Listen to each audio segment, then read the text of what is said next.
What's up, everyone? This is Jacob here, and today I have the pleasure of hanging out with my buddy Travis Sherry, who runs a site called Extra Pack of Peanuts. Now, you guys may not know this, but I'm sure you've seen me traveling over the last year and over the last couple months in particular. Just came back from Japan, where a little souvenir over here.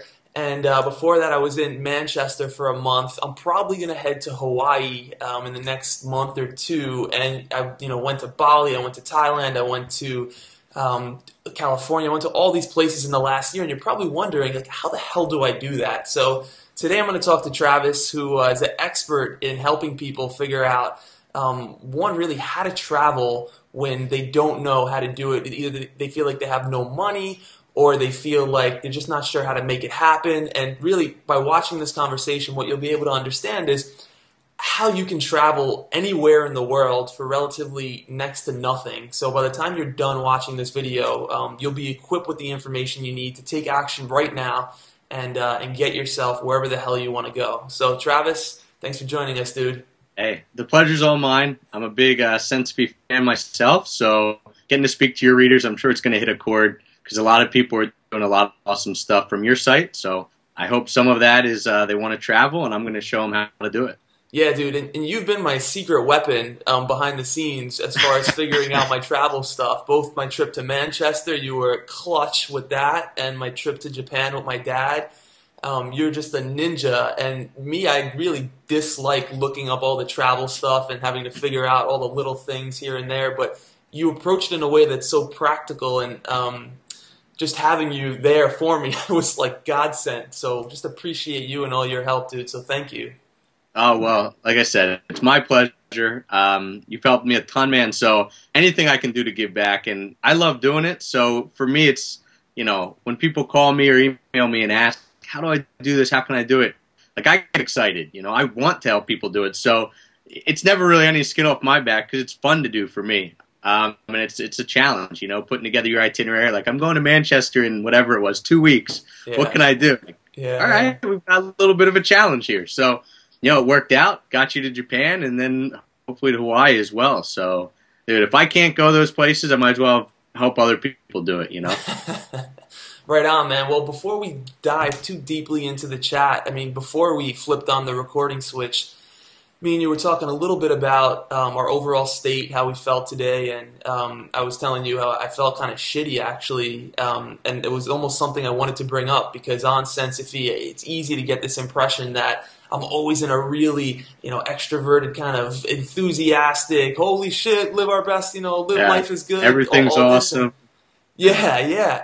And while that's true, there's also, life is the full spectrum of emotions. Life is the full spectrum of events. We want to maximize the good and minimize the bad. But with the shootings that just happened, dude, it just put me in a bit of a place where I'm still figuring out how to take that in, and it's fucking with me a little bit. So just wanted to be honest about that. I also watched Oliver Stone's The History of the U.S. I don't watch TV, but one of my boys had this show and told me about it, so I checked it out. And they just go into the depths of World War II. And I'm not an academic, dude. In school, I barely got by any of my classes. I just grazed through school. And but just watching about World War II, and you see the millions. Millions and millions and millions and millions, and that just keeps going, of people killed. I watched that last night before I went to bed, and how could I not be in a fucked up place this morning? I'm like, that's insane. Yeah. Like, I feel the mixture of being born at this time in this place and feeling so privileged, and at the same time, the paradox of, do you feel guilty about that? I feel like the answer is no. You've been dealt these pocket aces. Now play those cards. Don't fucking fold them because you got a good hand. You got an awesome hand. Play the cards. So I know this is not exactly what we were going to talk about today, but just in the spirit of being transparent and authentic, I wanted to let everybody who's watching know that I'm also processing what's going on in the real world, in the world outside of this. And just because what happened, for me, it's space for reflection, and at the same time, I still feel like I need to move forward, in life, and not do this interview and not post on Sensei or whatnot. So, sure. Boom. Yeah, I I think that's an awesome point. I mean, there's really two ways to look at everything. And I don't think there's anyone in this world who could not relate to what happened at the elementary schools. We all went through elementary school. Before I started my site, I was a high school teacher, so it kind of hits even closer to home, knowing that, I was at a school where I loved the kids. I thought they loved me, but you really never know what's going to happen. And especially bringing back to Japan real quick, when I lived there for 2 years, I went to Hiroshima and saw the A-bomb dome, and went down to Okinawa and saw the stuff with the World War II. And, I think it's important to be aware of it. I mean, obviously, if you're not aware of something, you're bound to repeat it. That's what they always say, right? And, I think that it is really important to be aware of things. I think that's why travel's important in some aspect, is you get to see. I would have never if I was never in Japan, I could have never saw the A-bomb dome. I could have never felt what I felt when I was there. I could have never really realized how much the Japanese people want peace. I went thinking, like, I'm an American. This could be a little touch and go, right? And I went there and everyone says, we're here to show the world that this happened and that it was both people's faults. And that's what hit me as soon as you walked in the museum, man. There was a plaque and they said, like, don't blame the Americans, don't blame the Japanese. There's two sides to this. And they really took responsibility, for their actions. And it was like, let's not have it happen again. So to me, that's one of the important reasons to travel, is just to see, kind of put everything that you hear about in history and in the world and try to put it into context and really, the world is a lot bigger than just us and our feelings. And it's really cool to see how other people relate to it, because it helps you kind of figure out maybe how you should relate to it. Yeah, right on, dude. So let's get into it. I mean, I know people didn't start listening to this right now to hear me and you start crying on each other's shoulders. Right. Let's talk about it, dude. How can people start to travel cheaply? How can people start to figure out, I want to go here. How the hell do I make that happen? Right. Well, I think you hit on an important point, because the first thing people should do is figure out where they want to go. It's great to say, I want to travel, and that's awesome. But where do you want to go? Pick a place and then start figuring out how to get there. So that's the very first step I tell anyone who emails me. Pick your destination. Where is your dream? I don't care if you're going to Ohio to visit relatives or you're going to, like, Machu Picchu in Peru. Just pick somewhere that you want to go. And then the way that I teach cheap travel, anytime you travel, you can get somewhere to lodge or stay for cheaper. You pick a cheaper hotel, you pick a cheaper hostel. Food, you can usually find cheaper food and more expensive food. So there's kind of a sliding scale for all that. But the main real fixed cost is usually the airline ticket. You can search Expedia, you can do this now, but usually you're going to be paying a big chunk of your travel cost to fly somewhere, if that's where you're going to go. And what I teach on my site is how to use frequent flyer miles and how to leverage them to travel anywhere in the world. I say for less than 2 tanks of gas, it's basically what it comes down to now. I mean, almost anywhere you can go in the world for under $100, and people don't believe that because they think they have to pay $1,500 to go to Australia or $1,000 to go to England or something like that. But the key is frequent flyer miles, and they're kind of confusing at first. I won't, beat around the bush with that, but all the hard work is kind of done by nerds like me who like it. And I figure out, okay, why, what are these rules and how can you use them? And by using them, then you can get anywhere you want to go. I think your trip to Japan, I don't know what it ended up running you, $100 or something like that. $100. So, yep. For two people, $100. Okay, right. So that is the key, man. The key is frequent flyer miles. Everything is built around that. I teach other cheap travel stuff too, but that is kind of the core focus, because the airline ticket is what usually gets people to say, man, I can't do it. I just can't shell out that money. Yeah, right on. And just a quick note, we paid $100 for 2 tickets to Japan, and then we stayed at the Park Hyatt, which is rated like the 5th best Hyatt in the world, where Lost in Translation was filmed, and dude, it was fucking incredible. That was completely free for 4 nights, when it starts at $500 a night for that. And again, using the same methodology that Travis talks about. So let's go into that, right? So people are like, okay, cool, I get it. Cheap travel. You can even use this stuff to stay at some luxurious hotels.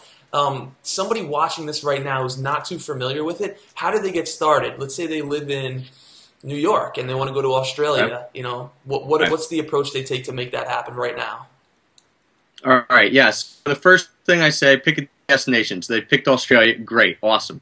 The next thing you want to start doing, there's a bunch of ways to earn frequent flyer miles, but the biggest way to earn them in a bunch, in a huge chunk, is to open up credit cards. And, you know, a lot of people are going to say, oh, I don't want to open up credit cards, or, you know, this guy is slanging like this weird, financial thing, like sounds like a scam, right?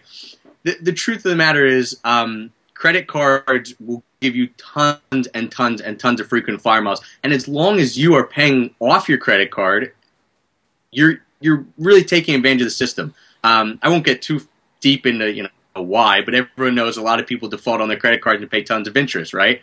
So the people who don't do that can reap the rewards that these credit cards are giving. You know, on my site, I have a thing called Best Current Deals, and it basically lists the top 8 to 10 deals that are out there at any point.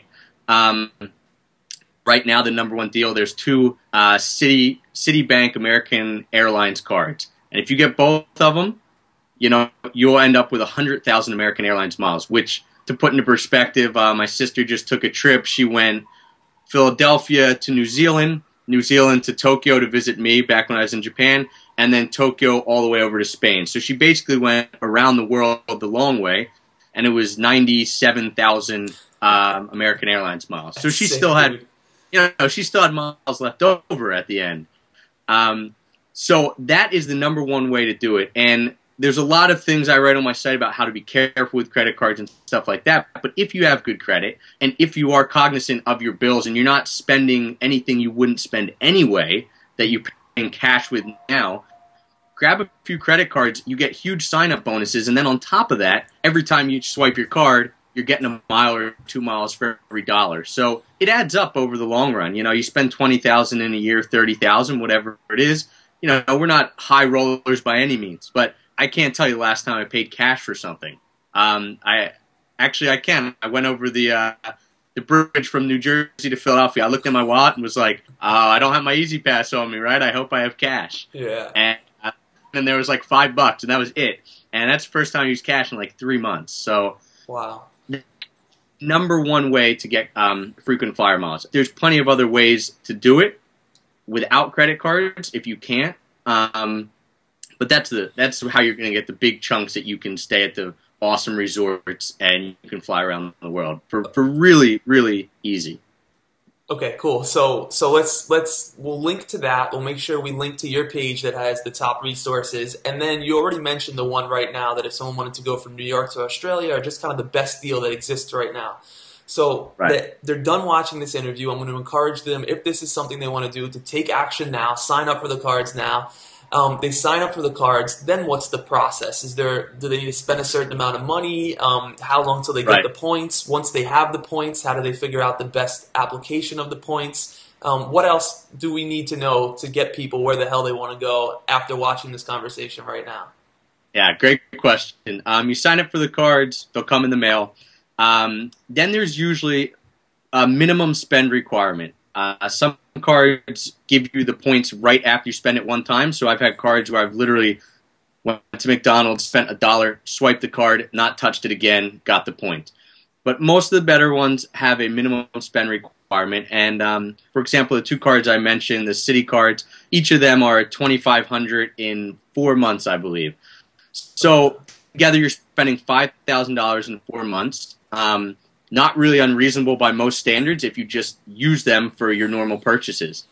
After you make that spend requirement, after you spend $5,000, you're going to get the points put into your account. So if you don't have an American Airlines account already, it'll create one for you when you open the card. If you do, you just put your member number in when you open the card, and they'll deposit the miles in there. So now you have 100,000 miles in your American Airlines account. Pretty simple, right? How long does it take from the time they spend that money till they get the points? The credit card companies say 6 to 8 weeks, right? Kind of cover their butt, but in reality, it'll be there in a week or two, if not sooner. If you really want to go right away, I wouldn't say like, hey, get the cards, spend $5,000, and plan on being on the plane in a week, because there's a lot of moving parts to it. But it comes pretty quickly. And then what you're going to have to do is start looking for tickets. And that, to me, is the hardest part. Not necessarily for me to do because I know how to do it now, but for everyone else just starting, it's like, where the heck do I go to find a ticket, right? I usually go to Kayak or Expedia and I buy my ticket. Yeah, so there's a lot of tricks that I have. I'll actually send you a few links to videos I've made. I've done some video tutorials on my site, and I think those are kind of the key. Because underneath I'll say step 1, do this, step 2, do this. But I actually walk you through the process with a screenshot of my computer. And what people need to realize is that there are airline alliances. And this is getting off on a little tangent, but it's important because if you have American Airlines miles, American Airlines doesn't fly to Australia. So for our example, if you could only use it on American Airlines, you couldn't get to Australia. But they're part of an alliance called oneworld, and that's built up of, I think, 13 other airlines. So you can now use your American Airlines miles to fly on any airline in that alliance. So Qantas is an Australian airline. They fly to Australia from a bunch of places in America, so you would probably fly Qantas from America to Australia. And you're not paying anything different. You're still using your American Airlines miles, but you get to fly on any of their partner flights. And would you do that through the American Airlines website, or would you have to go to one of the other carriers or the oneworld website in order to make that happen? Right. Yeah, exactly. That's the exact question I always get. Okay, American Airlines right now, for whatever reason, I mean, this is 2012, their website will not show all availability for all 13 partners. It shows it for like 4 partners, and I don't know why that is. So in this specific example, you would go to Qantas's website, not because that's the airline that you're actually flying on, but just simply because Qantas's website will show all the partners. So you go to their website and you find the flights you want. So anything you put in, that'll search for all 13 partners, whether you're on Qantas, American Airlines, or any other partner. And what you have to do then, and it's important to remember, is you actually book with American Airlines because those are the miles you're using. So you go on Qantas.com, you search for your flight, you get the flight numbers and the flight times, you think, oh, this is the perfect flight, here it is. Just write it down or keep that page open on your computer, and then you would actually call up American Airlines and say, I want to take this flight, here are the flight numbers, I want to use American Airlines miles, and they'll run you through it and tell you, okay, yeah, it's coming up in our system as well. Gotcha. Here's your flight. Gotcha. Yeah, and again, you can call American Airlines up and ask them specifically. They will help you do it if you don't want to search for yourself. But they're not always as competent as you'd like them to be. You think they work here, they're going to get me the best flight, but it's not always how it is. So I like to search myself, find it, and then just spoon feed them the information. Gotcha. I want to take one step back before we jump too ahead. Talk about the $5,000 spending limit within 4 months. So that may seem like a lot of money for some people. What are some ways they can go about just quickly hitting that money to make sure that they meet the required amount in order to get these points to travel? Yeah. The most important thing is that you hit the requirement, because if you don't, you won't get the points, no matter how hard you beg. So I tell everyone, if you can't hit that $5,000 requirement, don't get those cards. Like, there's plenty of other cards you can get that have less requirements. So only hit it. Get them if you know you can hit the spend. There are a lot of tricks. I mean, I tell everyone, make sure you use your card for all your purchases that you can. I mean, that's the simplest way to do it. You go out and buy gas, use your card, don't pay cash. Go to the store, use your card, don't pay cash. If you can't hit it naturally, if let's say you spend $500 a month, you're really lucky, you don't have a lot of bills. Spend $500 a month. There's a lot of little tricks that I teach. I won't get too into them here because we could talk forever, but you can use Amazon Payments to send $1,000 a month from your credit card to a friend, and then it'll be in that friend's account. They can simply withdraw the money into their bank account and then give you the $1,000 back in cash, give you a check for $1,000. So you're simply cycling the money around. And you can do it for up to $1,000 a month with Amazon Payments, and they don't charge you anything, no fees or anything. So you can essentially knock off $1,000 a month by doing nothing other than Amazon Payments. And again, you're not spending any money because you're just cycling it to a friend who's cycling it back to you, and it counts as credit card spend. Okay, and this is a legal thing to do, or are we? Yeah, it's totally legal. Okay. I mean, you're not embezzling money or anything. You're just simply using, we'd call it a loophole, I guess, right? Yep. You Awesome. know, you're sending money to someone. You're sending them $1,000. It's made to send money. Like if I owe you $1,000 for something, I send Jacob $1,000. Hey, thanks for buying me that new suit yesterday when we were out shopping or whatever. I didn't have my card on me. Yeah. If I send you $1,000, you have it in your account. This way, you're just sending it back to me because you didn't actually buy me anything. Yeah. Gotcha. Awesome. So totally, but a nice little loophole for people who can't make the big minimum spends. So let's talk about the people who aren't from New York. Let's say the other way around. Let's say someone who lives in Australia, or someone who lives in the UK, or someone who lives in Russia, and they're citizens of these countries. Is it possible for them to also get points to come to New York or to go to other places? Or is it only for people in the U.S. who can take advantage of this stuff? Unfortunately, it's not as lucrative for those people. And, I have people email me every day. I'm from Canada. I have really good mates in Australia and New Zealand. And they just say, like, man, come on, Travis, hook me up. I'm like, listen, I don't create the deals here. But the credit card signups are much more lucrative in the United States than other countries. That being said, they are starting to rise in the UK, in Australia, in Canada, for example, too. They're going up incrementally. So what I would tell those people is definitely take advantage of it. It's still the same idea. It's just instead of getting 50,000 or 100,000 miles in one shot, you're getting 25,000 or 35,000. But it works the same way. Once you get this, your sign-up bonus is smaller, but once you use the card, you then, you're still getting miles for using the card. And as far as booking flights, it works exactly the same. You have the miles in a certain airline, whatever airline that is, British Airways or Qantas. If you live in Australia, they give you Qantas miles. And then you go about booking it the same way. So the real difference is the amount that you get right off the bat from the sign-up bonus. But I just tell people slow and steady, So if they were interested in this and they're from these other countries, how could they go about figuring out what cards would be good for them? Someone's from Australia, right? Is there a specific website that's going to cater particularly to someone from Australia who would be served the most by signing up for a particular credit card? Do you know that, or does that information exist?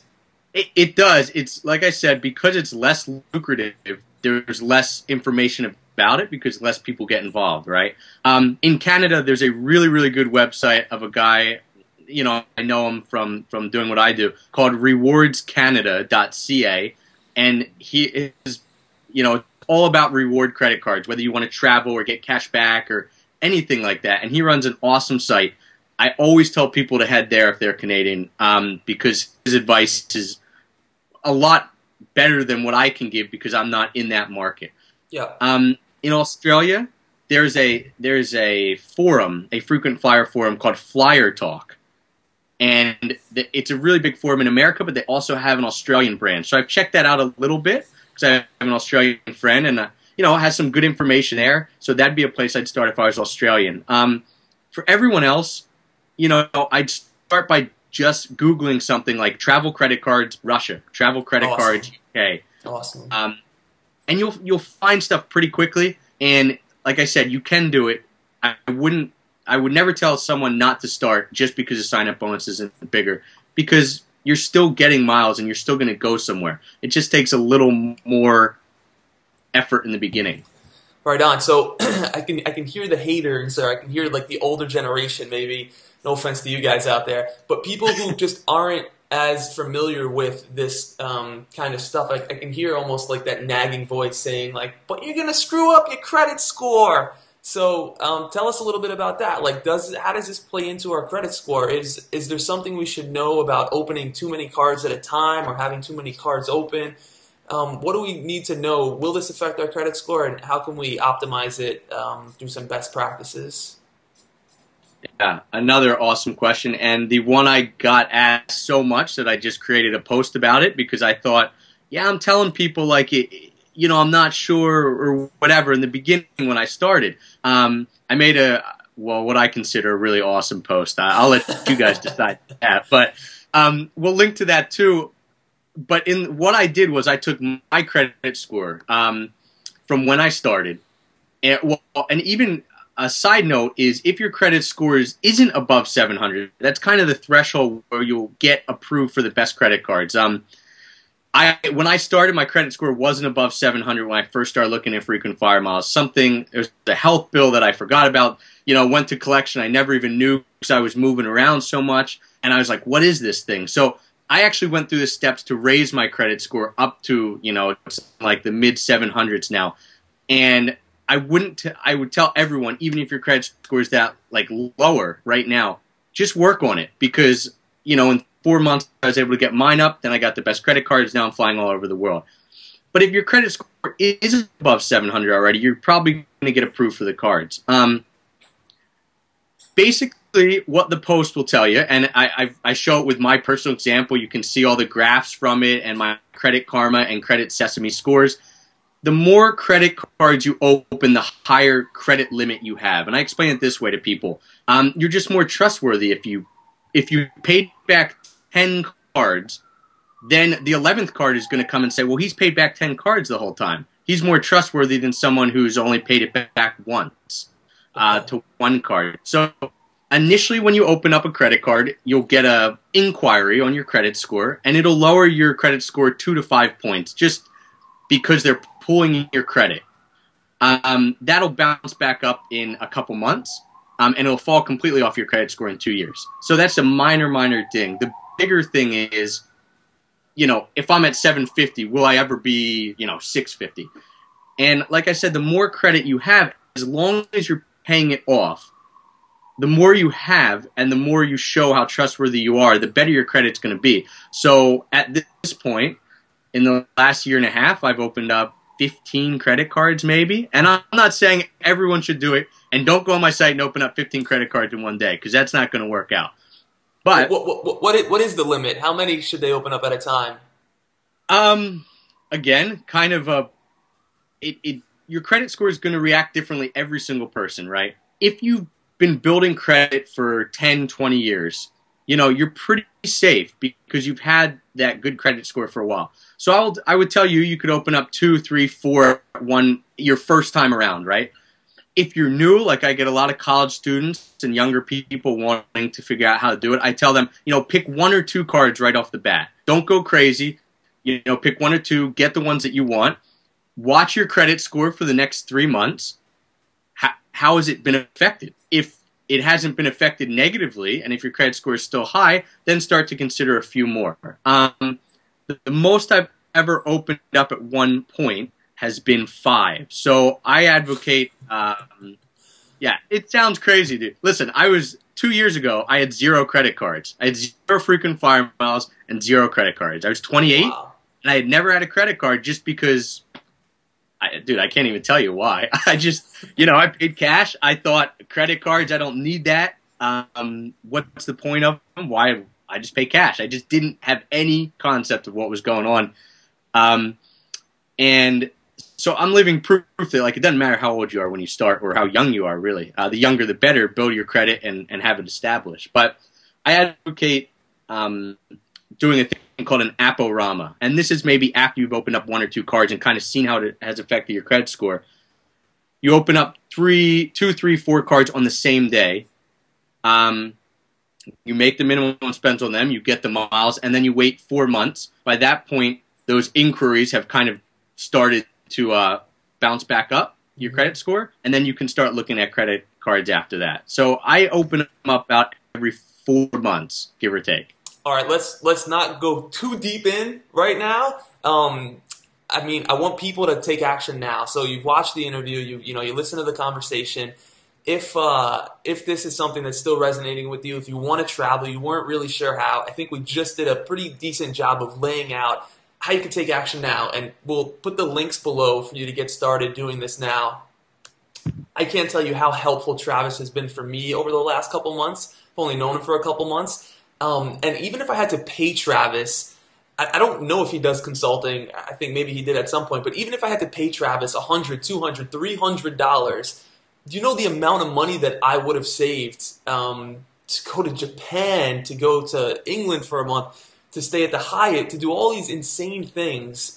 It's incredible. So my biggest, coming from talk about things that have been useful in my life for everybody watching this, Travis is one of those, secret weapons of mine.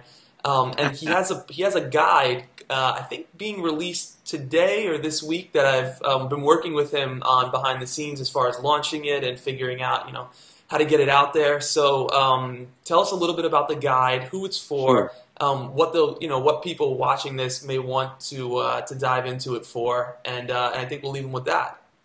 Sure. Yeah. The guide. I did do some consulting earlier on, and I liked it. But I thought I wanted to make something that was available to everyone, and so I decided to take everything that I knew and put it in the Ultimate Guide to Frequent Flyer Miles, which is the book that I wrote. And what it does is it takes you from the very first step. Step one, like I've told you guys already, is pick a destination. Where do you want to go? So that's the very first step. And it goes through everything I just talked about and a lot more. It teaches you, all right, why should you use frequent flyer miles? And we touched on that briefly with your trip to Japan for $100. You've stayed in the Hyatts for free. So that's why you should use it. Basically, you can go anywhere you want for free or close to free. And it just goes through picking the right card. I give you all the things to look for in a credit card. I give you 6 different ways to earn frequent flyer miles other than credit cards. And then it gets into how do you actually book the flights, which, again, we touched on a little bit. But what sites do you use to go to book the flight? I told you Qantas.com was one. There's a few other free sites that are awesome to go to look for availability. Shows you then how to book it, and it takes you through the whole process. Okay. So what I did with this guide was it's cool to write it down, but I made it interactive. And I don't know anyone else who's done it, at least not in this area, in the travel industry. So those videos that I told you that I have video tutorials, I put them inside the guide. So it'll be a link. So if you're reading on your computer, on your iPad, you click it and it'll take you right to that video tutorial of how to do it. So there's 9 high-definition videos within the guide as well. And I just created an audio book, so if you want to listen to it while you're reading it, or you just want to listen to it first to get the information in your head and then read it, you have that. So it's really for anyone who's interested in what we've talked about. You don't have to sift through the blogs and the forums. I've taken all the best stuff and kind of put it together in that one guide so that hopefully you can read it and you can take everything I've done and do exactly what I did for Jacob going to Manchester and Japan, kind of without me sitting on your shoulder. I'll be there through the guide, but I'm not one-on-one consulting at that point. That I just want it available to more people, than just the amount of time I have to do one-on-one. I wanted as many people as possible to get it and to be able to take the tips and tricks and travel around the world for free. Right on, dude. So for everybody watching this right now, I still want to emphasize that you don't need to buy his guide to travel for free. Like, we're going to hook you up with links, with resources. Right. Travis is an accessible dude. We'll hook you up with his email address if you have any questions. So there's no pressure to buy his guide or spend any money on it. You can still make this happen without it, but if you really want to take it seriously and start to do more traveling in the long run and really get a hold on how I'm able to do things like this, and a lot of other bloggers that you see or people that you see who live these extraordinary lives and go to these ridiculous places pretty frequently, maybe a good investment for you to check out, right? So let's leave people there. Travis, thanks so much for all the info, dude, and thank you for all the help you've given me over the last couple months, man. It's been incredible, and excited to continue to connect with you in the future, dude. Oh, it's been awesome for me as well. And yeah, if any of your readers want to email me, we'll put the email address down at the bottom. And yeah, I love getting reader emails because then I don't have to generate content, right? Like, they ask me a question, I answer it, and usually within 3 months they write back, thanks a lot. Now I'm in Walt Disney World, whatever. Now I'm in Paris. So yeah, I love talking to the readers. So if anyone wants to email me, feel free. It's one of the best parts of my day, for real. Okay, right on. And same goes here. Guys, thank you so much for watching, and drop a comment. Actually, if you have any questions, Travis, you know what? Let's do this also. If people have questions, leave them in the comments below, and Travis and I will come in and we'll moderate those comments. We'll check those out. And then make sure you head on over to Travis's site, Extra Pack of Peanuts, and check out his guide, check out all the other goodness he has going on, and we'll link to all that stuff as well below. So, all right, everyone, take care. Thanks Peace. a lot.